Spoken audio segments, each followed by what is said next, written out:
Hello, everyone. Hi, participants. Hi, people. Hi, viewers.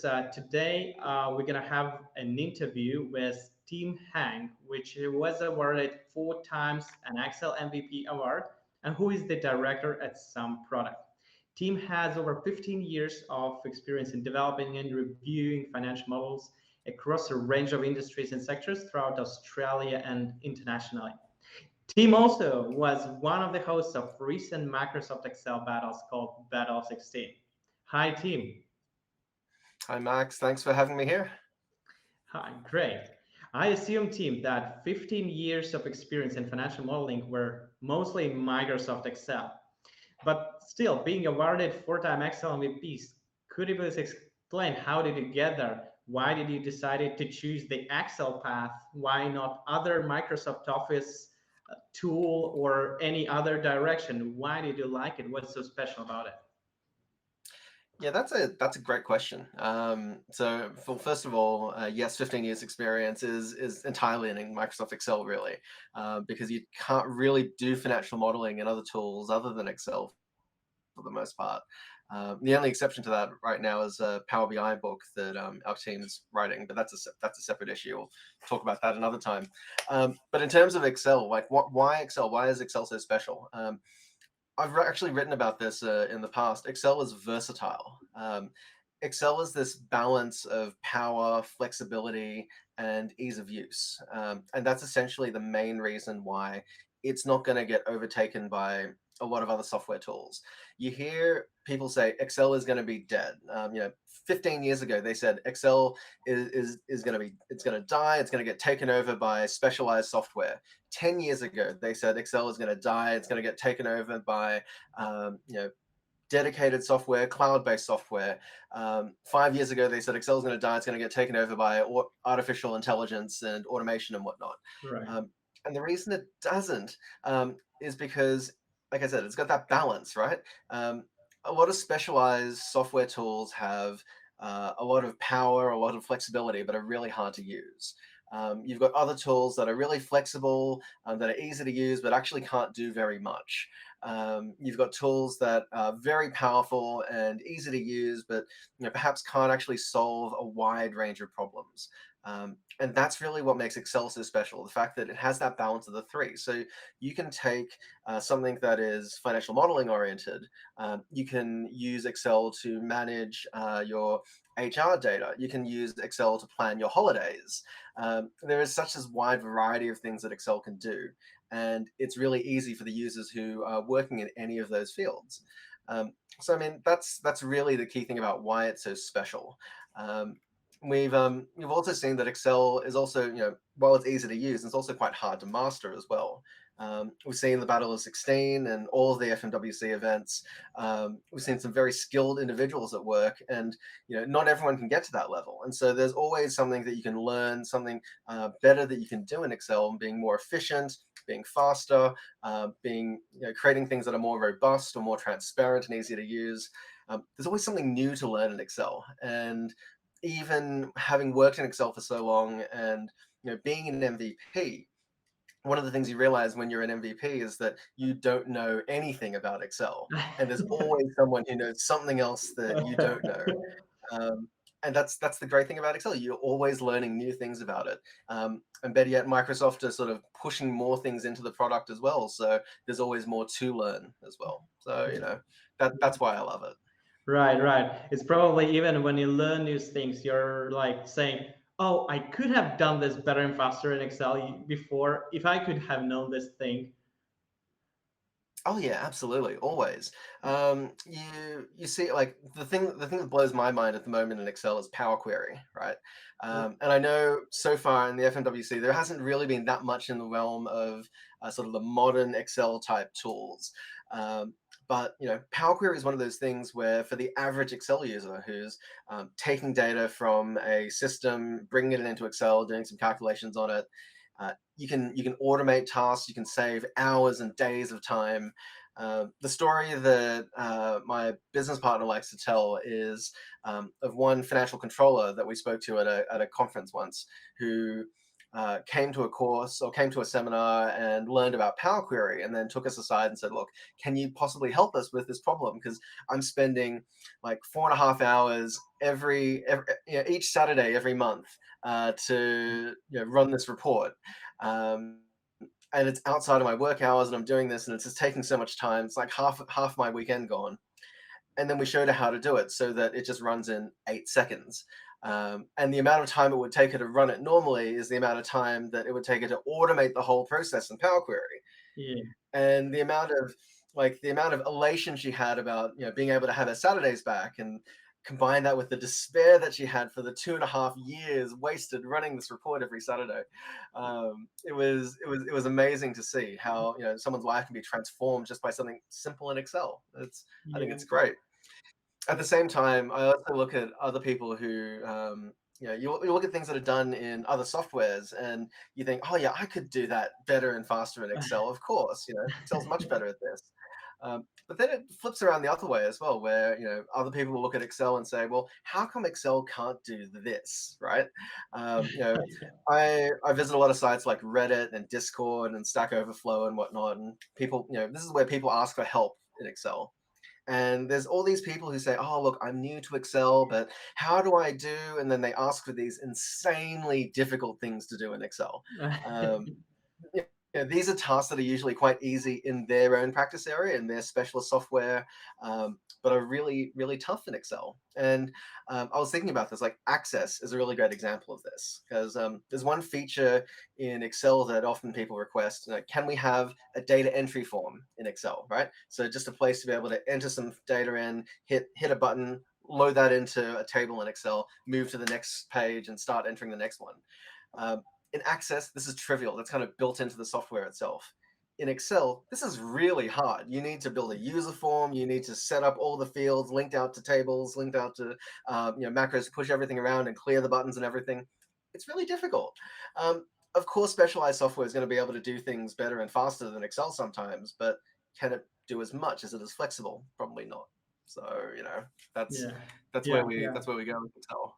Yeah, actually, thank you for great examples. And this example is Power Query. Probably it fits best, reporting and standard reporting, which helps to automate a lot of manual work for people. So that's just the perfect example. Okay, well, if I want to kind of learn to do Excel, learn to work at Excel, should I just start reviewing videos on YouTube or watch your blogs, read your blogs, or what should I do? How do I train the Excel skill? All of the above, always. I mean, videos are a great place to get started, and if you don't have access to some sort of formal training, then that's about as best as you're going to get. The fact that someone is interested enough to go out and look at a video and look up a blog and search for information themselves, that already is a great way to learn Excel. Because one of the problems about Excel in terms of learning how to use Excel better is that most people learn on the job from their colleagues. They learn by watching other people do their work. They learn by seeing spreadsheets that other people have built and trying to understand how they work. And the problem with that is you get a lot of bad practice going on. So one of the slightly controversial ideas is that VLOOKUP only exists in spreadsheets right now because people have learned to do it from other people who use VLOOKUP, who learn to do it from other people who use VLOOKUP, and so on, right? The problem being that no one actually sort of stops and says, hey, is there a better way to do this? And that's where formal training courses are actually a really great way of sort of working around that. Because for a lot of people who attend a training course, they go on the training course and they get taught best practices, they get taught Right. new ways of doing things, they get taught new tricks to use functions that they thought they knew previously, but learn how to sort of manipulate them and learn how to sort of make them work in ways that they didn't know. And their minds are blown because they now have this new way of working that nobody had ever shown them before, that is really simple, but they've just not been exposed to it. Power Query is a great example of that. Very few people use Power Query right now, but Power Query has been around for nearly a decade. And it's amazing that no one's kind of told these people, hey, you should be using this tool because it's amazing and it'll save you hours and days of your life. So many people don't use tables in Excel. Tables have been around for 14, 15 years. And these are basic tools in Excel that have been around for a really long time, but because you've never been exposed to it, you just don't know they exist. And so this is where things like blogs and videos and training courses are really good, because they expose people to ideas in Excel that they've not run into before. And to be honest, I think that is 90% of the battle, just showing people that these things exist and enticing them to go and look for those solutions and how to use those solutions better. Then that last 10% is really the practice. So while you've got the motivation to use these tools, actually apply it to things, because in your day-to-day work, you might not need to use Power Query. You might not need to use a data table or a capital T table or any of the new Lambda functions and all the rest of that. But if you can find something in your life that can kind of benefit from that, and something that interests you, a hobby that you might have, and just use that and exploit that to be able to test these new features and learn how to do them better, that's how you really learn Excel. Because what you do in your work might be 10% of what Excel can actually do. I think for me personally, one of the things that I did back in uni days was take an Excel spreadsheet and learn how to do VBA and whatnot by building a Monopoly simulator in Excel, right? Wow. Something that would basically model 40 squares of a Monopoly board and roll dice and run people around the board and track cash and track properties and all the rest of that.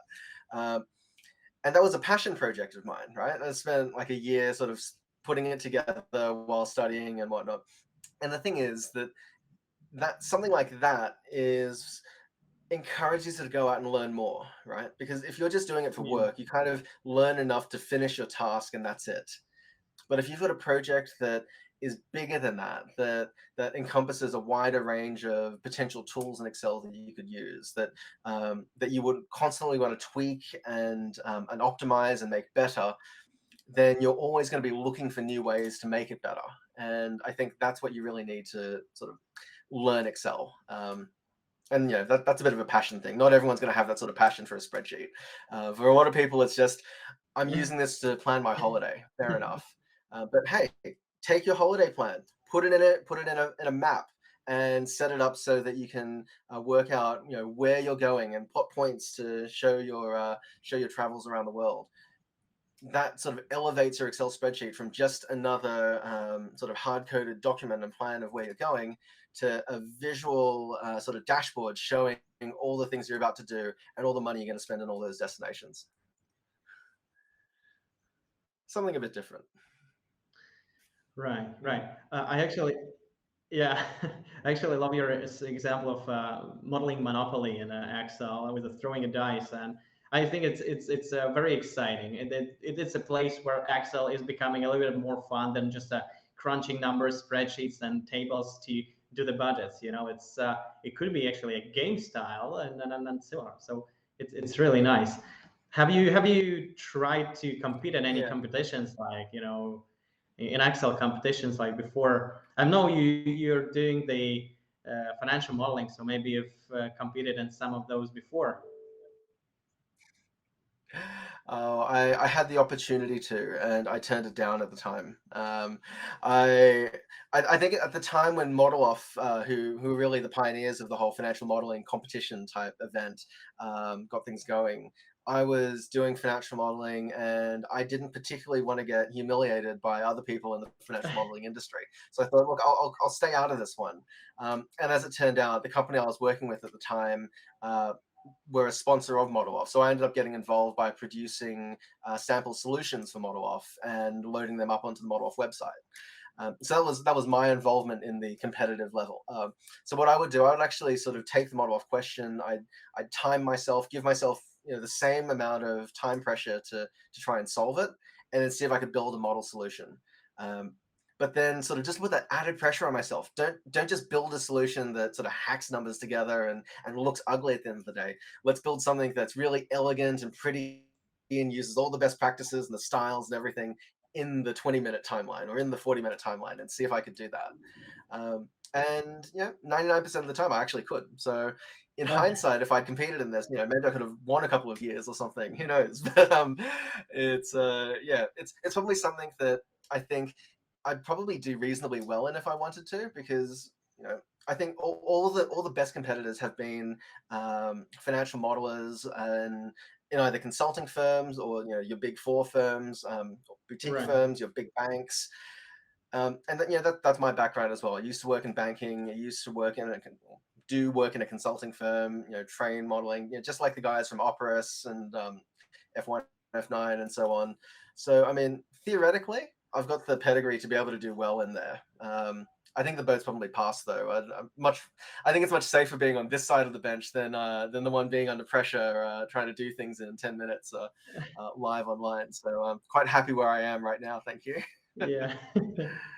Great, great. It's still, the practice makes it perfect. That's why I was curious if you actually tried one, and that's great. You tried yourself and model off some days before, so that you can have this comparison, and probably at some point time pressure still gets to the top, because after the competition you can sit down and say, okay, I could have done that easier, there was another way to do that, and then eventually it turned out that was an easy task, but you just didn't come out at this specific point of That time.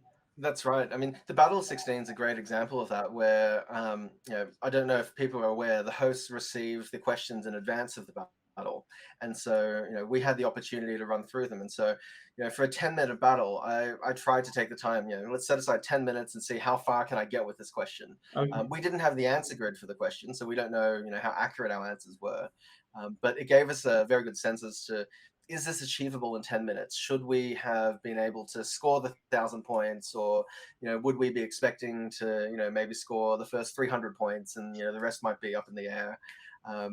So I think in that sense, that was really good, because it made me realize before the sessions which are the easy questions and which are the hard questions. And so it also gave me an idea as to how would I have approached these different questions, and sort of give me an insight into how the participants might approach them, which makes it a little bit easier to commentate from that side of things as well.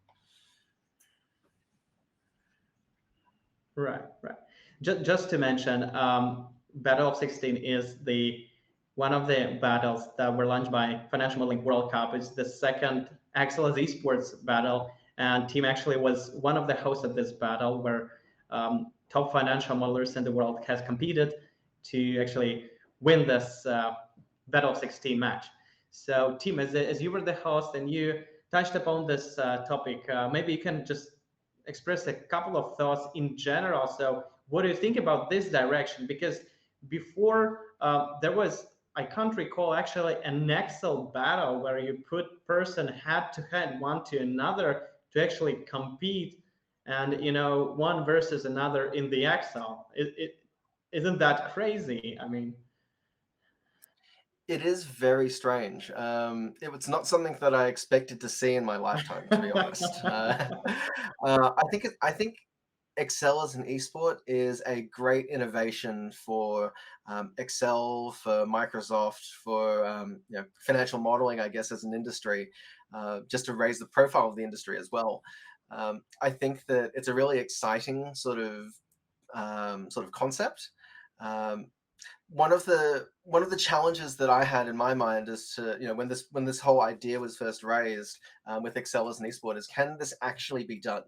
Because naturally, when you're working on things in Excel, you don't work on 10-minute problems, right? Excel is a thing that that you spend hours or days working on, right? If you're being given a task in the office, you generally have a month or 2 months to work on a problem. You don't try to do things in 10 or 20 minutes to get it done. And so the notion of Excel as an esport, how do you find a problem that you can compress down into 10, 20 minutes, 40 minutes, whatever the case might be, in a way that is solvable, but challenging nonetheless. So people don't end up with 1,000 points so easily, that they can feel challenged, and that they feel like there's some differentiation between competitors, right? That's one of the key problems with this as an esport. And the second thing being that if you want to make it an esport, how do you make it entertaining? Because most people, they think of Excel, they think, oh, this is boring. It's the nerds in the accounting department.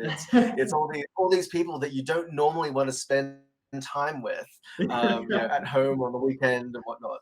So the idea of Excel as an esport, how does that work? But it actually ended up being reasonably good. This idea that first of all, you've got this competitive notion of going head to head. You've got the idea that there is this target that they're both trying to achieve, but there are different ways of going about it. That there is this tension that you can see from the approaches that people take. Do you take a sort of a run-of-the-mill simple approach where you solve the simple questions and you just do it step by step by step, robust, stable, but a little bit slow perhaps? Or do you take the all or nothing approach, right? So Right. using the poker example from the Battle of 16, do you try and do a solution for just the first set of hands, or do you do the all or nothing solution that encompasses every combination all Right. at once? Because it's high risk, high reward. If you don't finish that, then you're probably going to get 0 points on the board. But on the same time, if you do pull it off and you get it working, then all the rewards are yours, right? You've solved Right. something that would otherwise take the other person, 1, 2, 3, 4 different steps to try and solve. And yeah, it actually turns out to be a lot more tense than you'd expect it to be, funnily enough. And so yeah, I've really enjoyed the notion of Excel as an esport, and I really look forward to seeing where this goes into the future, because I think that if it's run correctly, Excel as an esport could be just as big as any of the other esports, really. Um, the only thing that would probably make it that might make it interesting to sort of compete with other, the more traditional esports, for lack of a better term, is how you can actually introduce that proper element of PvP, or player versus player, because at the end, like currently, Excel as an esport, it's a bit more like athletics rather than tennis, for example. Right. You are operating side by side with someone else. You've got a goal that you're working towards, and it's who can get there the fastest. You might have some sense of where the other person is through that process, but at the end of the day, it's almost a race against yourself and the pressure and the clock, Right. and that's still very entertaining, right? Thousands of people, millions of people tune in to watch the Olympics, most of which is essentially individual performances that happen to be next to someone else who's also competing very strongly individually as well. So I think for me, the evolution of Excel as an esport would be, could we generate somehow a player versus player element in there to actually have interaction between the players in some way? And how would that work? How could you almost sabotage the other player, or sort of work in a way that makes it a little bit tougher for the other player, or forces them to work around some things that you've done in order to um, change your tactic, right? And that might be, if someone submits an answer, that answer becomes blocked off, and no one else can respond to that. And so you have to try and split up the way that you're solving things. I don't know. There's a few different ideas that I think might potentially work, but uh, I think that's probably the next frontier. How do you actually make this adversarial rather than competitive, if that makes sense? Because I think that Yeah. would be a very interesting sort of thing. Um, Yeah. Yeah. I love the ideas actually. Yeah. Go ahead. I was going to say, the other thing to make it on par with a lot of the other esports is, how do you make it a team esport? So if you think about a lot of the big esports right now, you've got the esports like StarCraft that are essentially 1v1, and you've got your team are essentially a series of battles, right? So you might have, in the world of financial modeling World Cup, Team PWC versus Team KPMG, and so you get 5 modelers that go head to head, and the whoever wins out of those 5 matches, best of 5 sort of takes the prize. But then you look at other games like League of Legends and Dota and so forth, which are proper team games where you have to work together to do things. Excel is now at a space where the collaboration system works pretty well. So maybe there are some options there that we can do to work collaboratively to build a system. Does team financial modeling mean that we can have 5 people build a spreadsheet, and will that actually be better than one individual building a spreadsheet? Because then you've got to apply the teamwork. You need to trust your other players to get the formulae right and whatnot. Can the best team win at that point? And I think that's another interesting direction that esports could Excel as an esports could take. I love this concept. I love this concept because whenever you build a model, you always want to know all the details. Like you want to make sure that all the schedules are made correctly. You want to write the formulas yourself. But imagine you have only 10 minutes and you've got a big model. You can't really do it yourself. You need the teammates. And then when there is a challenge comes, right? If the teammates are performing well enough you actually don't do kind of specific things, but you need to make the end model work. So it's really exciting. We really had a couple of thoughts here internally at FMWC of how we can do that. I think this will come sometime in the future. It's not ready yet, but I think it really has a place to go because it's so exciting. And I also like the idea when you take one team against another team. It could be like 5 boards or brackets, right? And there are 5 guys against 5 guys, 3 to 5 wins, or you get at least 3 wins against the another team. So and then you solve like the similar or different cases. That might be another way of doing that. So I really like these ideas. Thank you for sharing those. By the way, I do know about whom you were speaking, where you were saying either you go all in or you get 0 points. That's probably was one of our latest participants, actually the one who won Battle of 16, Dear Mudirli. And he's always like, either I'm going all in or I don't get any points. So there is no interest for him to score at least something. There is only interest to score everything. So well, I mean, if you back yourself to be able to do that, then I think right. that's the sort of person who tends to rise to the top. Diarmid is great for that because not only does he back himself to do it, he has the skills to be able to do it as well. And I think if you don't do that, then you're always going to get these middling sort of results, and you're never going to be at the top, right? I think one of the space is so competitive that if you're good, good is not good enough most of the time. You need to sort of really excel, pun intended, to get to sort of take out a prize in this sort of event. Right, right. Well, if we touched upon Diarmuid, actually he was competing at the Battle of 16. He was competing at finals against Gabriel Estroy from Poland. And yeah, financial modeling or like those kind of competition are not known for balanced gender profile. Getting even worse in competitions like this. And also, if we take a look at gaming and esports industry in general, there are clearly more male gamers than female. Nevertheless, at Battle of 16, we've got the final woman against man, and I think it's a win-win for us. But I just wanted to know your opinion, Tim. How do you think would Axel is Esports encourage female participants to actually take part in those type of events? Because it's on the one hand, it's not perceived yet as gaming because you don't have a specific super nice gameplay, right? You've got your spreadsheet. But on the other hand, it has all components of the game. You have time stress, you got viewers, you got hosts commenting every step you're doing, you got the emotion, the rankings, and all that stuff, and even prices at the end.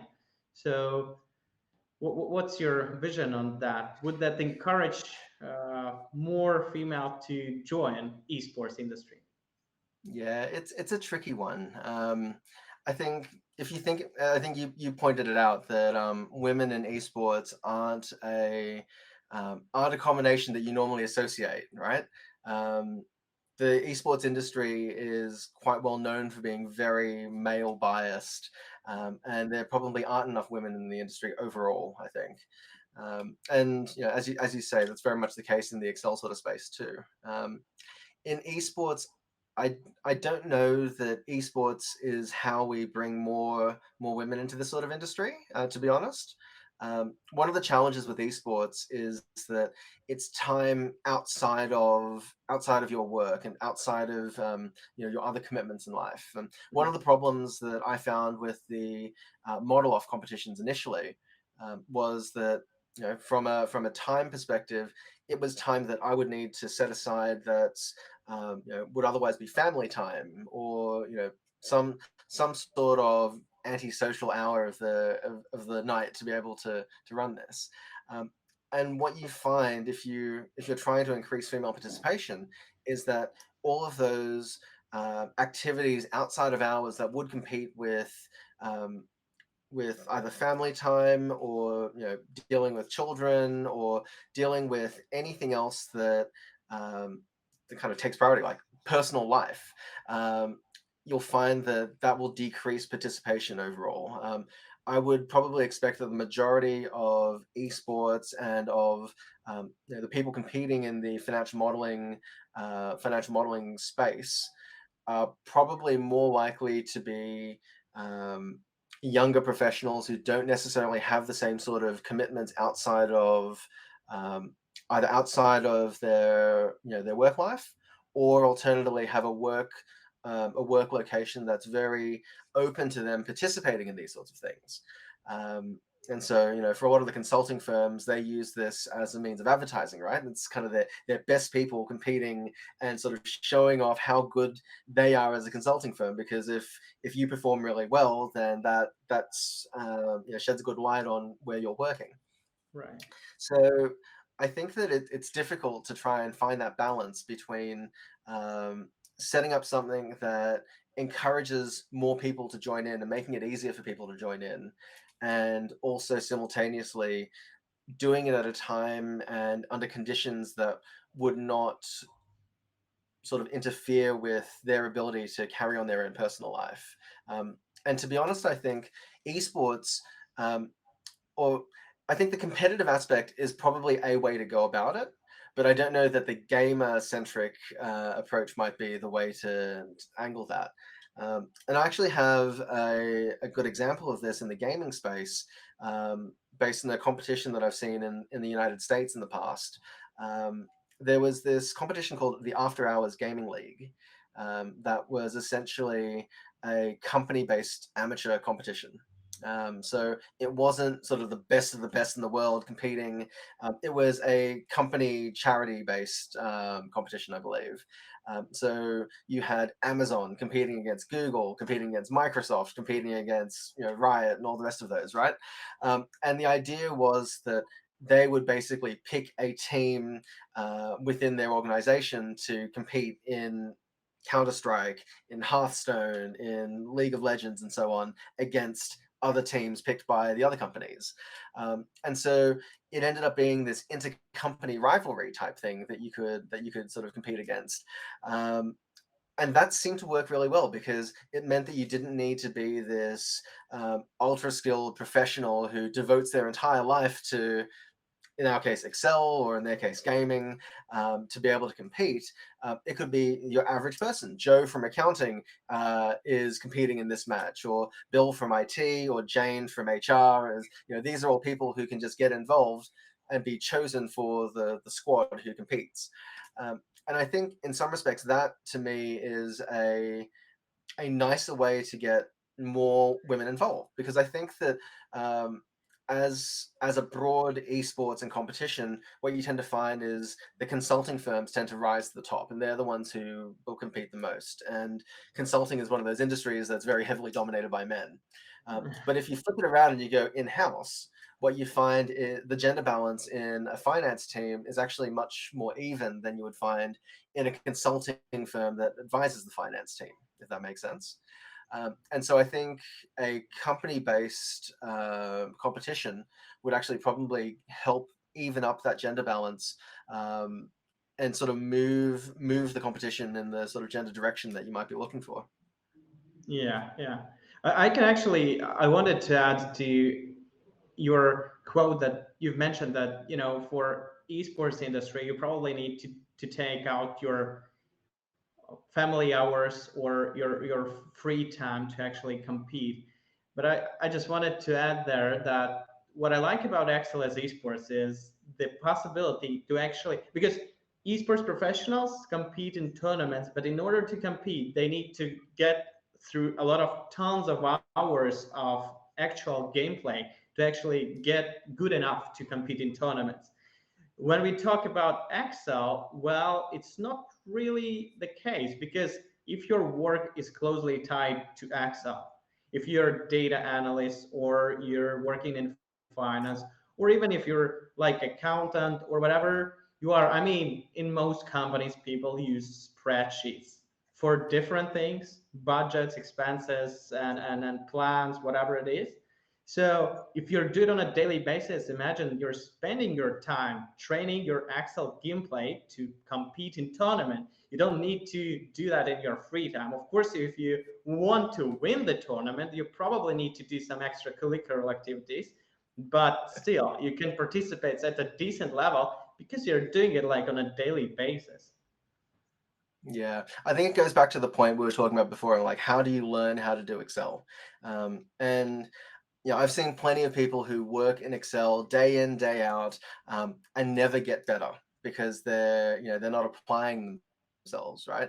I think that there's a saying that if you you need to spend 10,000 hours on something to be good at it, to excel and be able to make a career out of it. And I think that quote is rubbish. I think it's absolute garbage because you can spend 10,000 hours doing something and practicing it and not trying to improve and still be as bad as you were when you started.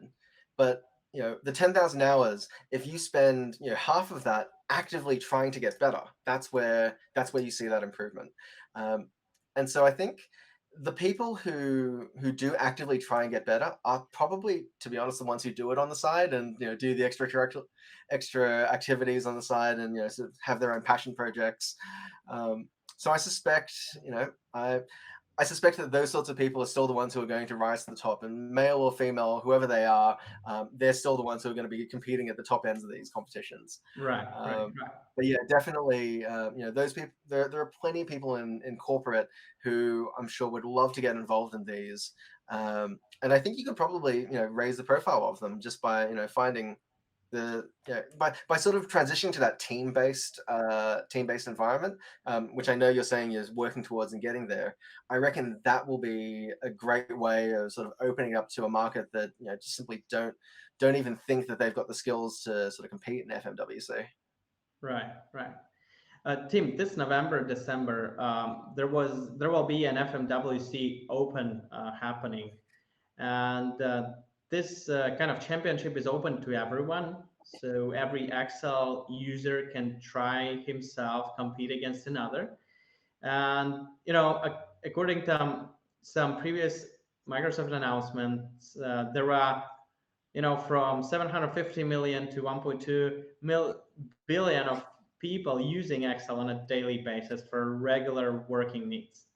So I was just curious. So how do you think? Of course, you just mentioned that so many people just sit in Excel, do it for several years and do not improve. They might be good, they might be bad, or they might be okay in Excel. But what it takes for them to participate in FMWC Open, if they want to still to try, maybe this is just a way for those people who are doing this on a regular basis and do not improve to actually benchmark them to the market and just to see how well they are, how good they are against the other people. Maybe it's really time to do something on a side, So what it takes to participate, and can daily users engage in the championship? So Yeah, I mean, absolutely. Everyone is only as good as how they've practiced, and there's always going to be someone who's better than you. And as an Excel MVP, that's one of the first things you learn. There's always someone who is better than you, who knows more than you about a particular topic. And so I think that a lot of people, when they're applying for a job, they always overstate their Excel ability. Everyone has advanced Excel skills. Everybody knows how to do all these whiz bang things in Excel. And then when they get to the job, they realize everybody else knows so much more than me. I don't know what I'm doing. I am floundering. Yeah, everyone feels that way, and everyone starts off from that position as well. So I think that if anyone's watching this and they're thinking, I don't have the skills, I don't know what I'm doing, there's so many other people who are better than me, that's what most people think on a daily basis. And what you'll find is that as long as your skill in Excel meets your needs, that's probably enough for your regular working needs, right? Is it what it takes to participate in the FMWC Open? Absolutely, because there's going to be other people just like you who are going and participating and trying it out. So, regardless of how well you do in the Open, whether you get knocked out very early or whether you sort of, make your way to the sort of the finals and, sort of compete with all the people that we've just been talking about, the consultants and the financial modeling specialists and all the rest of that. Regardless of how well you do, the fact that you kind of put it out there and try it out and give it a shot, I think puts you ahead of everyone else out there who just sits at their desk and doesn't try to get better. So I think it's a great idea to give it a shot, see how you go, and use that as a launching pad to improve yourself in due course as well. Good, good. Team, as Excel MVP, you probably have seen a lot of people, advanced in Excel as well as less advanced. But and you also were the host of Battle of 16. So in terms of comparison, how would you evaluate the skill of top battle participants? Are they good enough? Do these people are in demand? So what's your vision? Because you probably have seen plenty of Excel users. So what's your estimation, evaluation? Oh, these guys know nothing. They're no good at Excel. I know much better people. I'm kidding. I'm kidding. It's a tricky one, right? So as I come at it from someone who is both a financial modeling professional and an Excel MVP. So I kind of straddle both sides of the fence. I look at the folks like Diarmuid and so on. I know Joseph Lau personally. He won Model Off for a couple of years in the past, like a couple of years in a row, right? Yeah. These are all people who are incredibly skilled at what they do. And there's no denying that they would be in the top 0.001% of Excel users around the world, definitely. And to be honest, if you're forging a career and you are, Diarmuid has his own consulting firm, right? A lot of the other contestants are ranked members of other consulting firms, whether it's big four consulting firms like the PwCs and KPMGs of the world, or the small consulting firms like Opera, SumProduct, F1, F9, whoever else there might be, right? They're all people who are very skilled at what they do, and they wouldn't have got there if they weren't sort of at the top of the the world in that regard.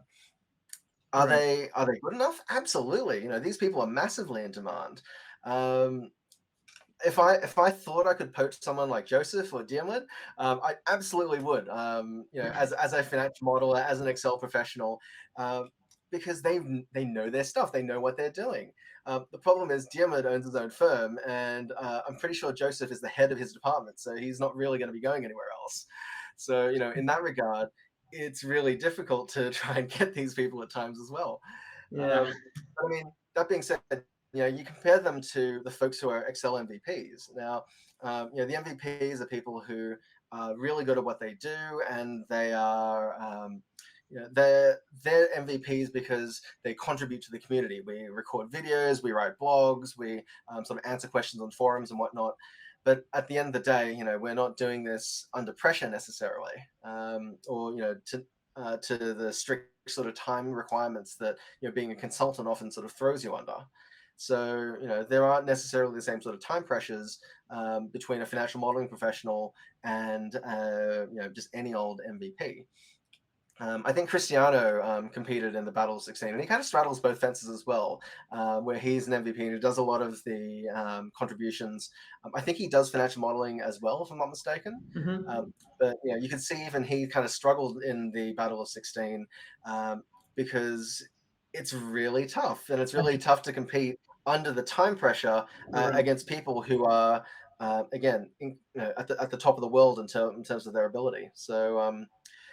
That's kind of why, like I said, I'm happy to be on this side of the fence, not competing with them, because then I can just comment and say, oh, I would have done this, or maybe I'd consider that, rather than have to actually do it under the pressure.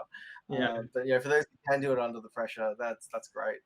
It sounds like a specific format. Is there a way to kind of prepare for FMWC Open, like specific tasks or similar, or is just do review blogs and do videos and that will be okay?